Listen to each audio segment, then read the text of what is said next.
to the Wandering Dotterill.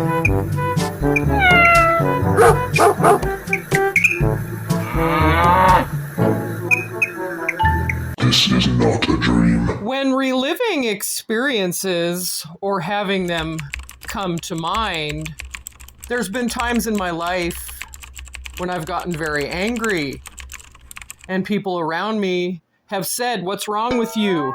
Why are you so angry?" Which made me angrier because they didn't understand that I was having a flood of memories come back to me. I was being bombarded by toxic cycles and scary people, abusive adults who wanted to control me as a child. One instance I had was after I had gotten sick from the Lyme disease, and my dad was taking me to school, and he said, "How are you today?" And I said, "I'm sick." And he instantly got angry at me because I replied with, "I have a fever and I shouldn't be going to school." And he refused to listen to me. What? And I said to him before I got out of the vehicle that the school would be calling him to come and get me. And in fact, I walked directly into the principal's office and said, "I'm sick." And she said, "What's wrong with you?" And I said, "I have a fever. I don't feel good." She said, "Go to the nurse's office."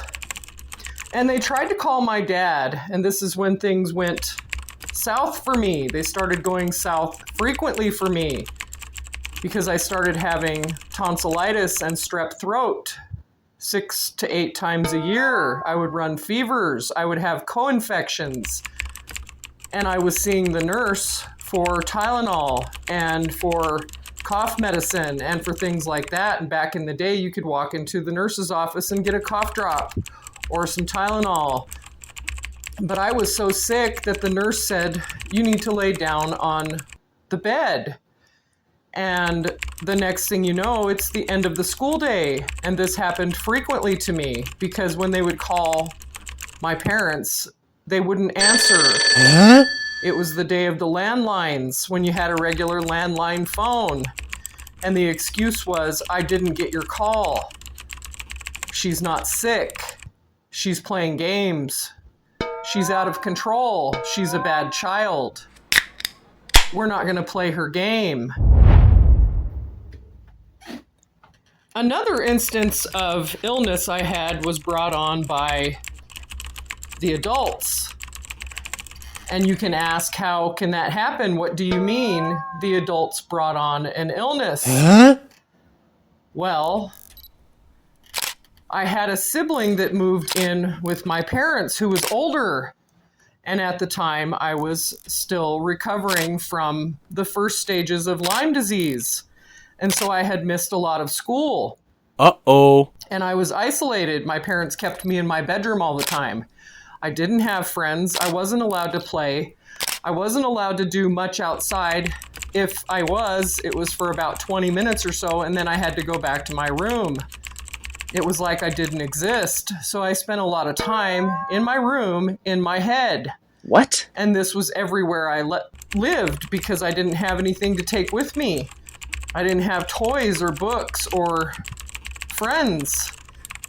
There was this moment when I had gotten up off of my bed and I needed to get into the closet, and I leaned on my sibling's bed because they had put this individual in my room with the bed in front of the closet. It was a small bedroom, and my handprint was on the bed. Oh no.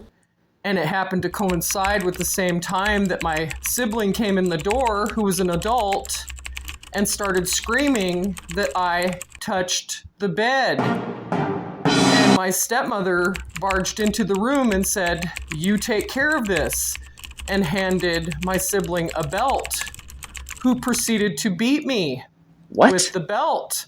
And I started screaming, "You don't love me. Look at what you've done."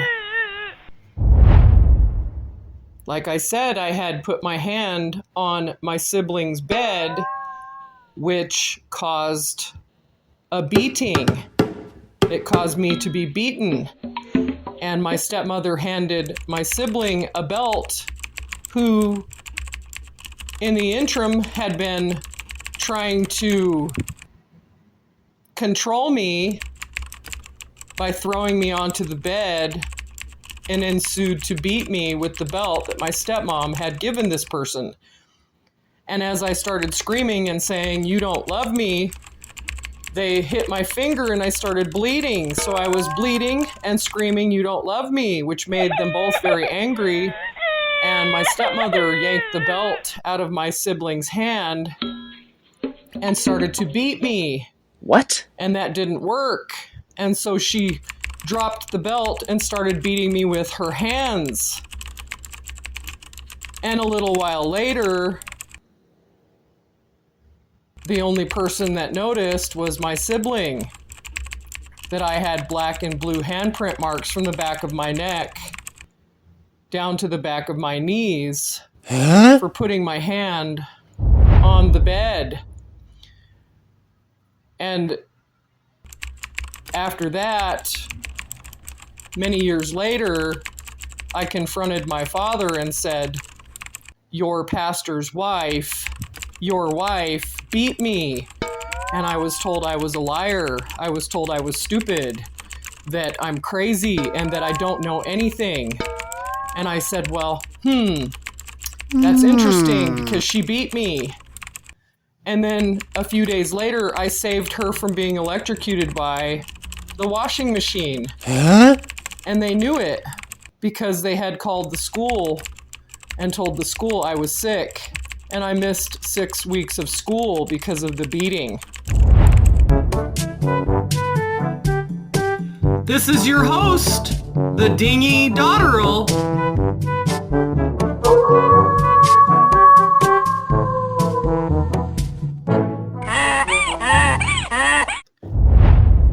25 years ago, I started contemplating sharing my story.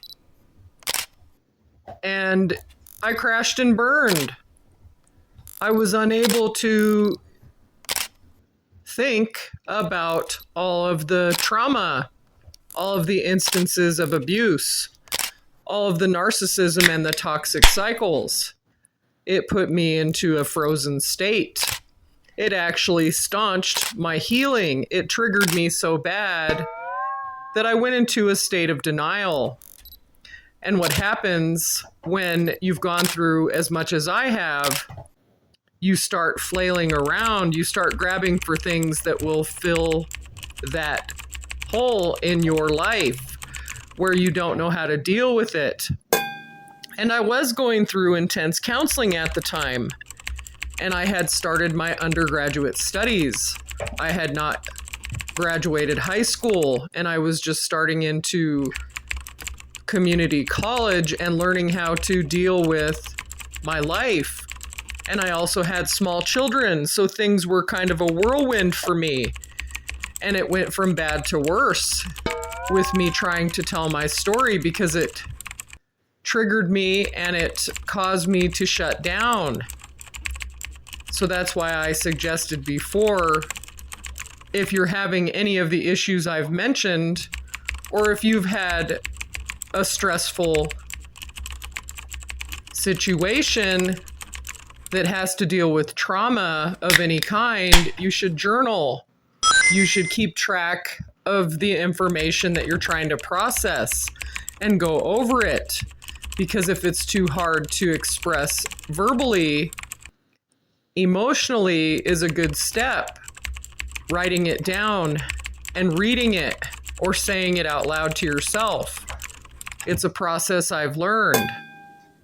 And also having a YouTube channel where I've shared my stories in a different way than I would have just telling someone I know, a family member or a friend. It's easier to collate, it's easier to control, and it's easier to get that understanding or that feeling or that situation, that event that triggered all of it, to get it put down in a way that helps you deal with it. It's a good way to heal. In order to be completely forthcoming on this podcast, as I'm exposing details about my personal life, I have to be honest. What? That before the pandemic, my life was out of control. I was addicted. I was stuck in toxic cycles that almost unalived me. Huh? I was continuing to allow those bad players, those bad influencers into my life, the negative naysayers, and the narcissists that kept drawing me back into the cycle. Oh no. I allowed it to continue to go on, even though I knew better. It was a cycle I couldn't break.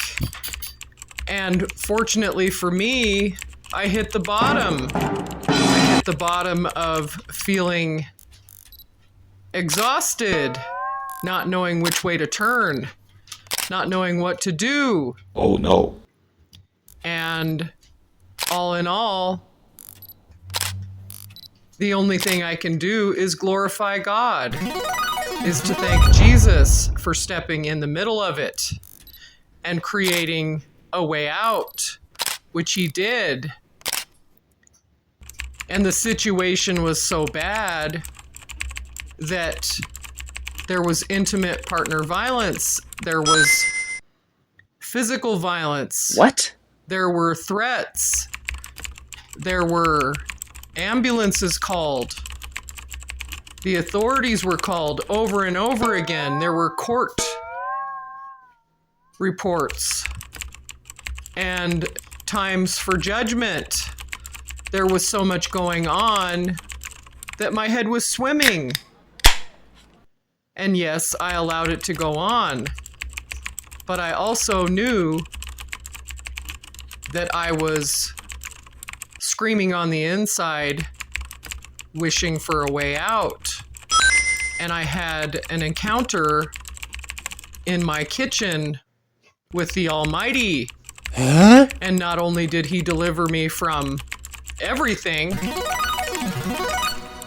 it opened my mind up to the possibilities of a completely different existence than I've ever known. And during the pandemic, I was smoking heavily. I was drinking. I was popping pills. No. I was contemplating suicide. And all the while, I was struggling, just pleading with myself and with God to take it all away. And he did.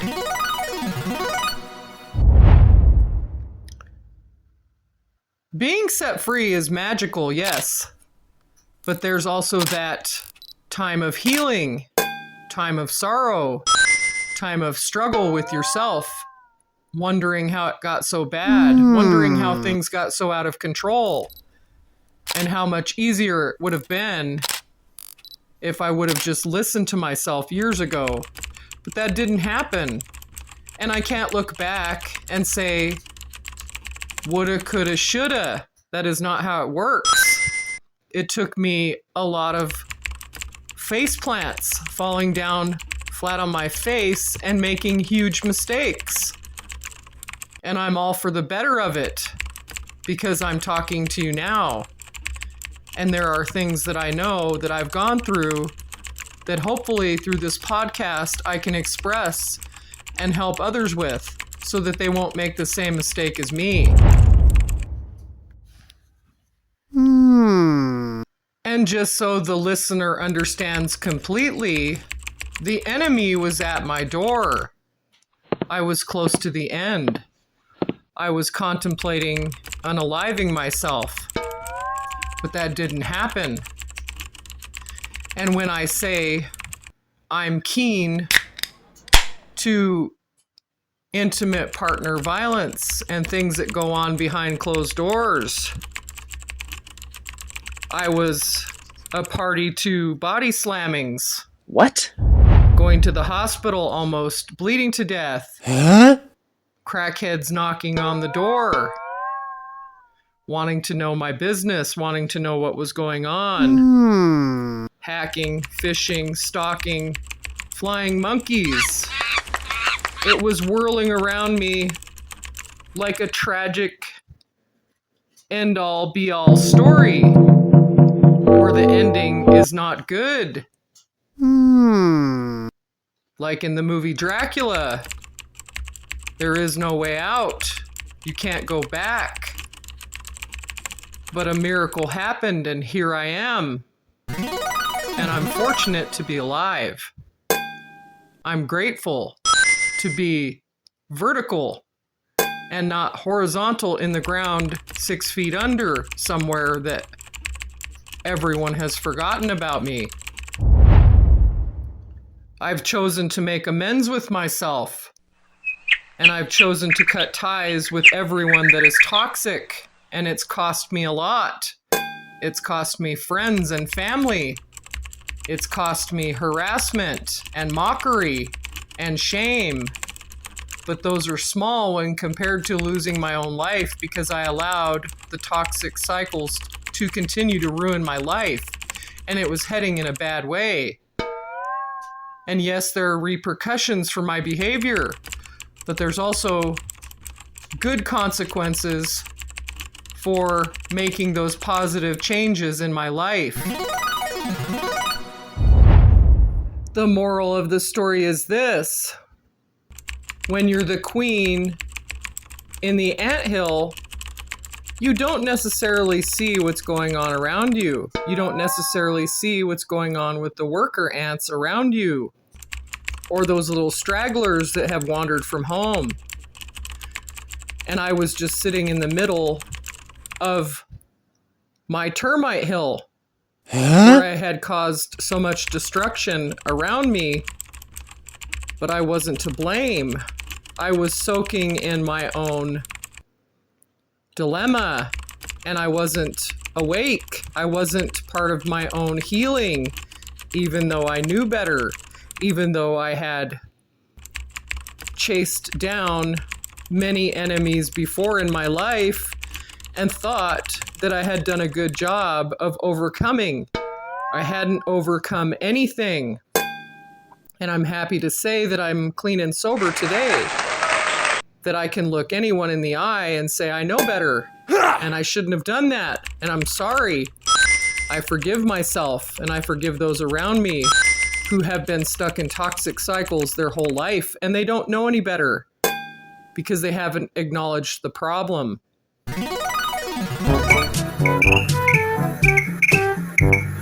Welcome to the Wandering Dotterel.